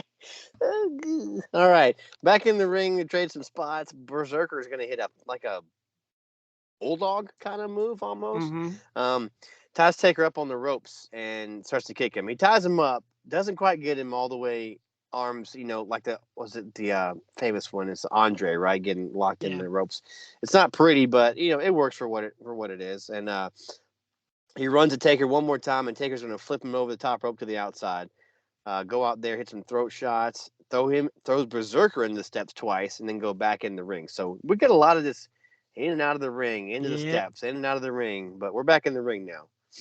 And we're back to that finishing sequence here as Berserker's going to hit a pile driver.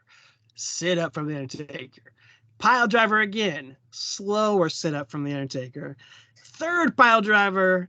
Taker sits halfway up and collapses to the ground. And this is where the Berserker pins the Undertaker and gets the 3 count. Right? Wait a second. Nope. He goes for a knee drop for some reason at this point instead of the pin. I don't understand, dude, the psychology there. You're trying to win a match. Just the guy can't sit up anymore. So hold his shoulders down. I think he's actually not trying to win the match. I think he's trying to murder him. That's Mr. true. Fuji hands Berserker the sword here. But how does he grab it? By the blade. He's Berserk. This is none more Berserk. He grabs it by the blade, brings it into the ring, tries to murder Undertaker, but Taker hits him in the gut. Then Taker goes to stab Berserker with the sword, and he grabs it by the blade as well. So we're just giving away that this thing is not sharp.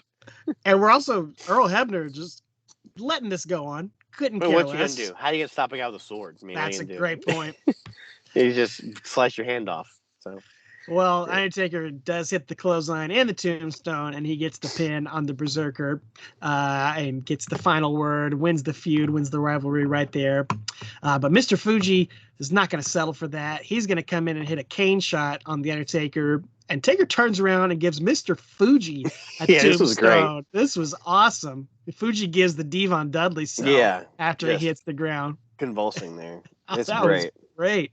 I don't remember Fuji taking a lot of bumps in his manager days, so that was cool to see him get up there for the tombstone. Yeah, it was good, man. Yeah, it was fun stuff with Fuji. All right, the last tape of the night.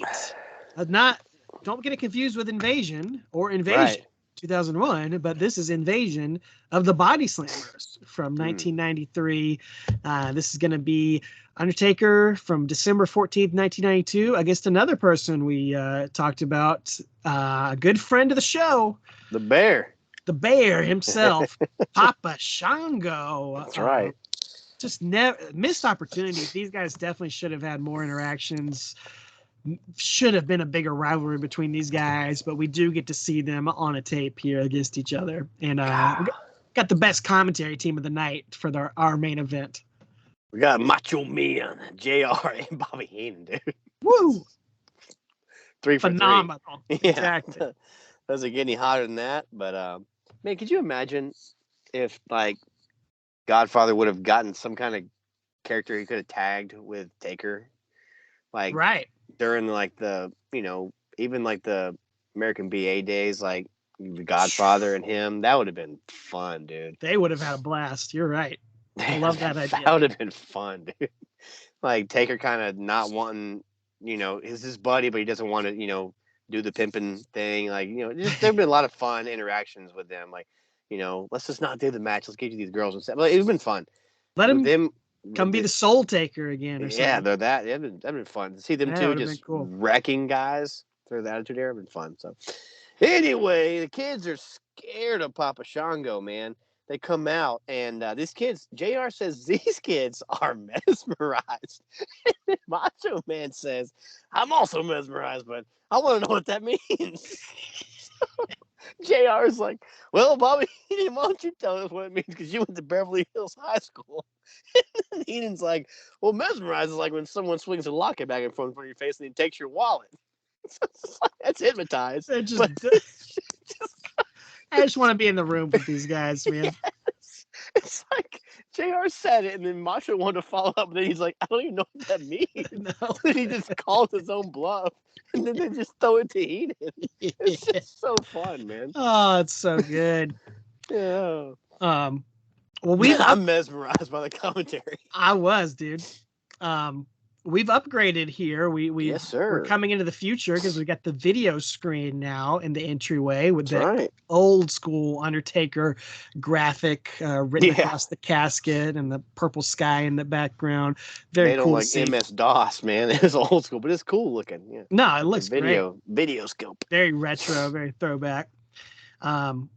Big stare down between these two. Lots of stalling, of course. Two just massive characters in the ring against each other. And I had no idea back then that these two guys were best friends. But it's cool to see them getting to have this moment in the big time here. It's fun. And then Taker or JR is like, I just don't know why Undertaker's so popular. I mean, even though he's a babyface commentator, he's still kind of like, I don't understand. And Bobby Heenan's like, well, JR, it's a weird society out there. That's right. I just love it. He's not wrong. Nope. At all. Just look around. Shango hits a big choke to start things off and actually backs Taker into the corner, and then Taker fights back with his own choke. And Bobby has a great point. He says, how do you have a human referee in this match when you're in there with two people who aren't even human? There you go. Bobby's on it. Bobby is on it, man. He's on it. Well, yeah. Anyway, we got some ref intimidation right here to start with too. Taker hits a boot to Shango, right hands to him, hits an old school. And then Macho Man says when Taker was up there and he jumped off, he must have been 19 feet, 6 inches up there in the air. So, what was Macho on this night? I don't know what he was on. He said he must have been 19 feet, 6 inches up in there. So, well, then so tall. That's so much. That's just the height of a T-Rex. Later on, Savage asks Paul Bearer if he's human, and Bobby says, no, he's been dead for 108 years. What a week. I don't know where their math was in this match. Oh, no. Irish whip to Papa Shango, hits him right, kicks Taker in the face, body slam to Papa Shango, but then Taker does what he does and misses the elbow. And, yeah. Signature moment in here. And then... things just get out of hand pretty quickly after that. It stops being a real wrestling match at this point and becomes supernatural, which is something I've always wanted. Like, I feel like, why does Undertaker just not have a powers are legal match? Yeah. And it almost turns into that here because Papa Shango, we didn't really say it, but he's brought this magic totem pole out to the ring. Well, he just up and grabs that and shoots his magic stick at Taker across the ring, and fireworks explode in Taker's face. And somehow Mike Chioda has missed this happening. He missed a fireworks display in the middle of a match. Oh, yeah. He grabs the magic stick and shoots his 50-cent fireworks at Taker's face. And basically, it was what it was. Chioda just misses it. I don't understand, but... It was awesome, though. But Heenan calls it Haley's Comet. Yeah, they're like, what was that? I just saw Haley's Comet. Yeah, it's great, dude. I love that. I love the supernatural aspect of it. And right before that, too, JR actually says Taker. He says, he calls him Taker, which may be chronologically the first time we've heard that. Could be. On film. Cannot confirm, but it's possible. No. So then after Haley's Comet, they're both on the outside, and Papa Shango hits Taker in the ring post, and then he hits him with a chair. So again, where's the ref? I don't know what's happening. And then this was a cool spot, man. Shango throws Taker in a Mick Foley bump, knees first into the stairs, flips over. I guess it was a very Mick Foley-esque Cactus Jack move right there. Yeah, it was cool. Great bump from Taker. They get back in the ring, and Macho is still wondering what that explosion was. And Bobby says, I think it was the backfire on a 72 Pinto, or maybe it was something come out of JR's pickup truck. And JR doesn't miss a beat, and he says, no, I got that fixed. All just having a blast, man. Oh, yeah, they're having a good time, man. Then Shango is hitting the body slam. It's a second body slam, and Taker's, of course, doing the sit-up in between them, and then he's going to go hit a third body slam.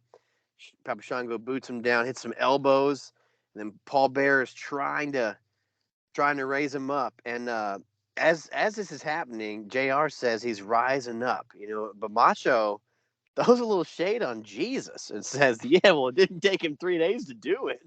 Yikes. Like, goo. Yes. What blasphemy from the Macho Man. What happened? It's not even Easter. Like, it's not even relevant to the time period they're in. So I don't know, man. But yeah, my only gripe is just he's not going to pin Taker. It's just once again pattern that we've seen here. Yeah. But Taker does sit up, and the crowd pops for it, man. The formula works. They love it. He does get up, and Taker's back on fire again, hits that diving clothesline, choke slam, and choke slam is actually going to finish it here. No tombstone on Papa Shango. I was a little surprised. That finishes him with the choke slam and the classic Undertaker cover, and he gets the victory there. So, a little bit short, not much to it, but definitely worth it for the commentary. Well, yeah, because Hayden says Paul Bear's mom was a mortician and his dad was a raccoon. Goo! Got him. He's just on it. That's dude. a pretty apt description right there. Yeah, not bad. Definitely a spectacle there. Man, did you have a favorite out of those? I think I might have liked that just because of the fireworks, the commentary, they just Macho's blaspheming. It's wild, dude. It's just wild. That one, but the Mountie one was fun just because the Mountie's such a good. He makes you hate him. Like, he's just good. But yeah, it got progressively better as we went. Like honestly, the first couple I was like, this is gonna be a long night, but it wasn't. It was fun. Fun. Turned out to be fun. A great throwback here. And again, who knew it would be so timely that we would go back to look at the video store, which begat Netflix, which is now, married to the WWE, is now the home of the WWE going forward into the future. So who knew? Something I didn't think we would ever say when we started this podcast. No. 7 years ago now at this point here. We're in the 7th year of Talking Taker, if you can believe it. But we want to hear your thoughts. So, folks, let us know if you checked out any of these matches. Hit us up on all our social medias at Talking Taker. Let us know if you have a favorite of those. What is your favorite Coliseum video moment featuring The Undertaker? What's your favorite Coliseum video tape or WWE home video, DVD, Blu-ray release? We would love to know that from you. I don't have a ton of comments or anything, but I do want to say Mark Short, fan of the show, often comments on Facebook. He commented and said he really enjoyed a bonus episode that I did with our friend. Too. Yeah, Watch Along Tommy on the Spot. I came on last month and did a little simulcast with his YouTube channel, and him and I counted down the top 10 undercard matches on the Royal Rumble pay-per-views. Yes, boy. It was fun. Yeah. Did you agree with any of our choices? I agree with most of them. Yeah. You would ask me beforehand. I just kind of gave you a quick off the top of my list, maybe 5 or 6, and didn't really do a top 10 or whatever. I just gave you a list and somehow forgot that one of my favorite matches of all time was at Royal Rumble, which is AJ and Cena. And I also failed to think about that triple threat in 2015, which was insane. So, you guys had some really good calls on there. I really dug it. I don't think I was surprised by any. I may have been surprised by the rankings of some, but I wasn't surprised by any of the matches I was surprised you chose the first one you chose, your number 10. Yeah. I won't spoil it, but that did surprise me because of who's in it. But you like that match? That's a good match. That's a fun match. Yeah, that's a fun match. I just was surprised that it was on your list, but because of who's in it. But I won't spoil it. But yeah, it's a fun listen, man. I enjoyed it. Well, check that out. The audio is right here on the Talking Taker podcast feed, but the video version is on Tommy's YouTube channel. So subscribe to Watch Along Wrestling on YouTube. He's been doing a ton of videos. He's on paternity leave right now, so he's been cranking out the videos on his YouTube channel. A lot of great Royal Rumble content, just reaction videos to all the latest news. Good stuff over there, and I'm sure we'll hear from Tommy again on the Talking Taker channel soon. I think you were about to say something before I started going into that. Yeah, I don't remember what it was. It's gone. Oh, I know what it was. I was going to say about the one thing I really enjoyed about the DVDs, talking about like this physical media, when they would do like the best matches of 2009 or best matches of 2010, you'd always get slided. They had to put them out. They couldn't put anything past like October on them but there wasn't many great matches in the end of the year. But you wouldn't get any off Survivor Series usually. Right. But they put them out usually in November, December. But it'd be the greatest matches from that year. Which again, at the time, you didn't have the network, so it's the only time you're going to be able to rewatch those. So those were great. It was a great resource to have. It was great to relive that stuff. That was how you got archive footage back then. So, hey, support your local physical media stores, whether they be record stores or used media stores, or believe it or not, folks, there are still video stores out there. My favorite, Videodrome in Atlanta, still going strong all these years later. If you watch our SummerSlam 2023 vlog, we went to a video store in Detroit. We found a honest to God mom and pop video store. There are more out there than you realize. Vidiots in Los Angeles that I just went to a couple months ago, visiting a friend in Los Angeles, a really cool store out there. So be on the lookout. Support your local physical media stores while they still exist. Keep them going strong. Hey, subscribe to the Talking Taker YouTube channel. I've been doing some unboxings myself over there, unboxing some additions to the Talking Taker collection. And what else? We got the TeePublic store. Of course, you can pick up a Talking Taker shirt. We got the WWE Shop affiliate code, so you can pick up a shirt for your road to WrestleMania. If you were to go pick up a WWE shirt right now, which one would you pick out right now, Travis? Maybe an LA Knight, yeah. Sure. So. I think I'd get the Tom and Nick Mysterio. Tom and Nick. Our truth. That man is gold. He is absolutely. He needs a contract for life. He's never is allowed to be released from that company. Sure. Yes. He's the best. He can wrestle, he can do commentary, just do backstage skits. He's like 108 years old, but doesn't matter. Doesn't matter. He hasn't aged. No, he's great. He's tagging. He's awesome. Truth tagging. He's in the Judgment Day. He's Tom and Nick Mysterio. He's the best. He brings entertainment to anything he's in. But hey, so. He's in the Talking Taker collection. He was in an Elimination Chamber match. That's right. Back in the day. That's right. Use that WWE Shop affiliate code. You can get in our show notes. Anytime you shop on WWE Shop, just use our link, and a little bit of that will go back our way. We'd greatly appreciate it. Travis, you got music on YouTube? Travis White Music, or on Instagram? Oh, I've just been doing some little home video things. That's right, man. So some new songs. I might go in the studio later this year, but we'll see what happens. So hope we get some shows later this year. Maybe so. We'll see what happens. I'd love to see this comes out as we're recording this is pre Royal Rumble, but this will come out after Royal Rumble. So it is crazy how the Undertaker came back and won. Is going to get his win back over Roman Reigns from 7 years ago. It's crazy. That's right. Yeah, main event WrestleMania out of nowhere. Undertaker, Roman Reigns. So it's not The Rock, not the new board member of TKO. Yeah, it's the Undertaker. Wow. Yeah, who can use The Rock now, which is good for him. So good for him. But any Rumble predictions? I'm looking forward to watching it. Yeah, it's gonna be fun. I think Kofi Kingston will do something stupid. Well, last time he tried it, it failed. So. He said he was done. I think he said last year he was done doing those spots, but he's supposed to be in the Rumble, so I don't know. Yeah. I don't know if he can help himself. So I don't know. I just hope he doesn't hurt himself. But I think people will complain about not being enough surprises. That's my prediction. Yep, you're not wrong. It happens every year. It's gonna be a good one though. No, I'm looking forward to it. I got some buddies coming over. Gonna do a little Royal Rumble party. I'm looking forward to watching that. I'm actually looking forward to an undercard match, the Fatal 4-Way for the Universal title or whatever it's called. I think Kevin Owens and Logan Paul are gonna I'm looking forward to that. And I think it's gonna be a great match. You told me that 2-3 years ago. I wouldn't believe it. I've never said that sentence, but now it's gonna be match of the night, dude. So. Yeah. We will be back on March 1st, and I got some ideas I'll run by you. I don't want to pitch it here on the air because I'm not 100% on which one, but we'll throw those out to you. So be sure to subscribe and check us out. Go back in the archives, listen to our original Coliseum home video episode. And one more thing. Like I said, I've been doing these unboxings on YouTube, and I've actually, this is an update to everybody out there in the Pod Street crew. I have done it. I have completed the official Talking Taker figure collection after however many years.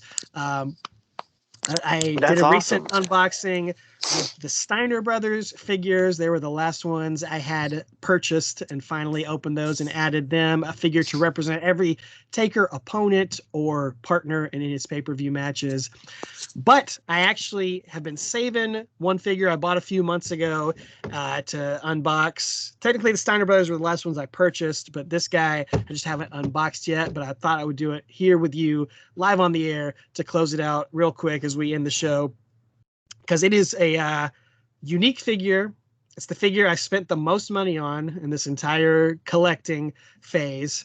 I never spent 3 digits on a figure, but this one was the closest I ever got to spending it. It's a rare boy. This is the Mattel Isaac Yankem Wow. DDS Elite figure representing Survivor Series 95. Yeah. Wow, Dark Side dude. versus the Royals. And of course, we all know he would go on to be the mayor of Knox County. Gotta be. The That's gotta be Kane. Look at that, dude. Look amazing. at that beautiful smile. Look at the back there. It's like That's a beautiful. dental record. Yeah. There. It's hilarious. That's awesome. Says he's from Decatur, Illinois. And he was referred by Jerry the King Lawler. True. And after Bret Hart rendered him toothless, Isaac Yankem hung up his boots, retired from dentistry, and had an identity crisis before discovering his true self, apparently. So nice. Beautiful packaging, and I'm going to crack it open here for the final edition. I'm not done collecting. There'll still be more things I can... But you've completed... That's amazing, dude. You completed the Rogues Gallery, if you will. That's right. That's right. You can see a lot of that on our YouTube channel here. But let's get Isaac Yankem itching. Let him breathe. Get that retainer off. Get that retainer off. Oh, he's taped in there. Real good. He's not want to come out. Not ready to be Kane. Look at that, man. Oh, Beautimus. Oh, doing that swag surfing. Got to get him in the package because you got to have all the accessories. You got to have the dental glasses there. Apple Proviz. The nurse. That was the prototype right there. Yeah. I didn't even know back then. Oh man, you can see he's got the dirty teeth on the smile. This is an awesome figure. That's awesome, dude. Never thought I'd own an Isaac Yankem figure with a Scrubs t-shirt on there, but there it is, the final addition to the Talking Tiger collection. What a way to go out on. Yeah. Thanks Coliseum exclusive. Well, you purchased exactly. You got me a lot of these figures. You got me Luther Reigns. You're welcome. You got me Roman Reigns. Some great Undertaker. Runs in the family. That's right. So you helped the family. So appreciate that through the years. And I think I will do a video on the whole collection at some point here now that it's complete. But there it is, Isaac Yankem DDS. Awesome. Very cool. We can't top that. So let's wrap it up. All right, man. Well, if you guys were at any of these matches we just covered, please let us. If you're the fat guy in the row with the Undertaker hat that they made fun of, we'd like to hear from you. We'll give you a redemption story here. Yeah, we'll give you redemption. So write your redemption song. So yeah, here we go. Thanks for joining us. We look forward to it. Seeing you next month. Hope your Royal Rumble was fun, that you guys enjoyed it and weren't let down by the lack of surprises or whatever. Hope you enjoyed this walk through memory lane. We beamed you up, Scotty, just like Lord Alfred Hayes. We took you back in the time traveling conversion van, did all the crazy things. So thanks for joining us. Stay safe out there. And as always, ladies and gentlemen, take her easy.